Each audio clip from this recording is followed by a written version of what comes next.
জামাতের উত্থানের বাড়তি সুযোগ। তবে এই মিটিং আর একটা অভাবনীয় ঘটনা ঘটছে। কি সেটা? জামাতের আমির, আমার অত্যন্ত পছন্দের বড় ভাই, তিনি 2 বার বক্তৃতা দিতে গিয়ে কোলাপস করে পড়ে গেছে। এইটা কি একটা রাজনৈতিক দলের নেতার জন্য কাম্য একটা বিষয়, কাম্য ঘটনা? এর ফলে কি জামাত আগাইলো না পিছাইলো? জামাতের কি দুর্নাম হবে? ওনার কি নেতৃত্বের সামর্থ্য নিয়ে প্রশ্ন উঠবে? না, এতে ওনার জনপ্রিয়তা বাড়বে। হিসাব করে দেখেন কারণটা কি। এতে একটা আবেগের সংহতি তৈরি হয়। নেতা যদি হঠাৎ অসুস্থ হয়ে পড়ে, জনগণ তাকে রক্ত মাংসের মানুষ হিসেবে দেখতে শুরু করে এবং একটা সহানুভূতির ঢেউ তৈরি হয়। মানুষ মনে করেন তো দেশের জন্য এরকম করছেন, এই অনুভূতি কাজ করে। এইভাবে কোলাপস করলে তাকে একজন ত্যাগী যোদ্ধা হিসেবে তুলে ধরে। দেখো দেখো দেশের জন্য কতটা কষ্ট করতেছেন, এই বার্তা ছড়ায় পড়ে। পলিটিক্সে সবাই কথা বলে, কিন্তু সবাই কথা বলার মতো থাকে না। আর যখন কেউ কথা বলার মাঝখানে হঠাৎ এইভাবে নিঃশ্বাস হারায় ফেলেন, তখন মঞ্চ কেঁপে ওঠে। একটা শরীরের পতনে তখনই শুরু হয় এক নতুন ধরনের রাজনীতি। না, আমরা বীরত্বের কথা বলতেছি না, বলতেছি ভাঙনের মধ্যে দিয়ে উত্থানের কথা। যখন নেতা কোলাপস করেন, তখন তিনি কেবল মাটিতে পড়েন না, তিনি পড়ে যান মানুষের হৃদয়ের গভীরে। শফিক ভাই এইভাবেই হৃদয়ের গভীরে পড়ছেন। যেটা ঘটছে আমরা দেখছি, একটা জনসভা, লক্ষ লক্ষ মানুষের ভিড়, নেতা কথা বলতেছেন, সরাসরি আগুন জ্বরা ভাষণ, হঠাৎ থেমে গেলেন, নিঃশ্বাসের শব্দ বেড়ে যায়, 1 পা 2 পা করে, তারপরে ধপাস করে পড়ে গেলেন মঞ্চেই।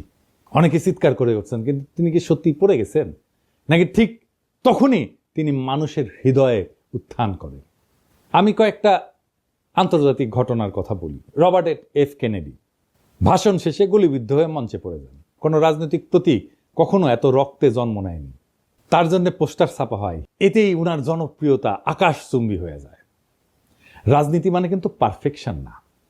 মানুষ চায় একজন তার মতো একজন মানুষ, তার মতো একজন ভাঙা নেতা, যে তার মতো কষ্ট পায়, যে তার মতো কাঁদে, যে তার মতোই ভালনারেবল।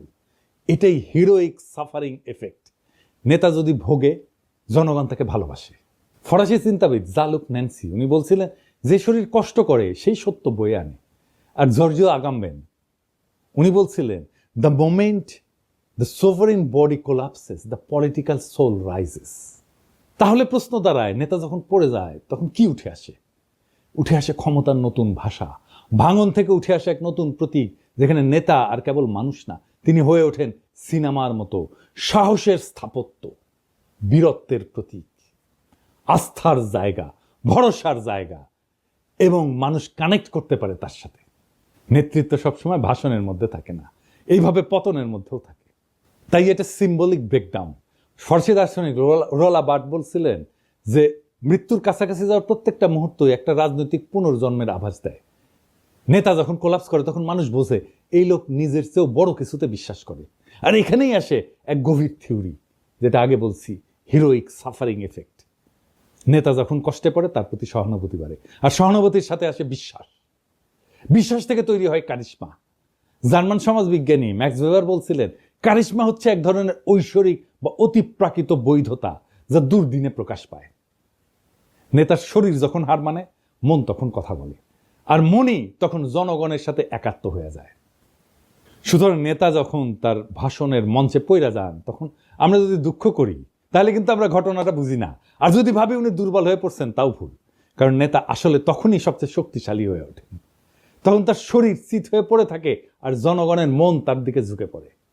রাজনীতি কেবল শব্দের খেলা না, এটা কখনো কখনো শরীর ভাঙার বিনিময়ে মন জয়ের কাহিনী। শফিক ভাই মানুষের মন জয় করে ফেলছে। উনি মন জয় করার মতোই মানুষ, একজন অত্যন্ত উঁচু মনের মানুষ, একজন অত্যন্ত ক্যাপাবল লিডার। শফিক ভাই দ্রুত আরোগ্য লাভ করেন, আবার রাজনীতির মঞ্চে ফিরে আসেন। আমাদের অনেক কাজ করতে হবে একসাথে, সেই কাজে শফিক ভাইকে দরকার, শফিক ভাইয়ের মতো নেতা দরকার, শফিক ভাইয়ের মতো মুরব্বী দরকার।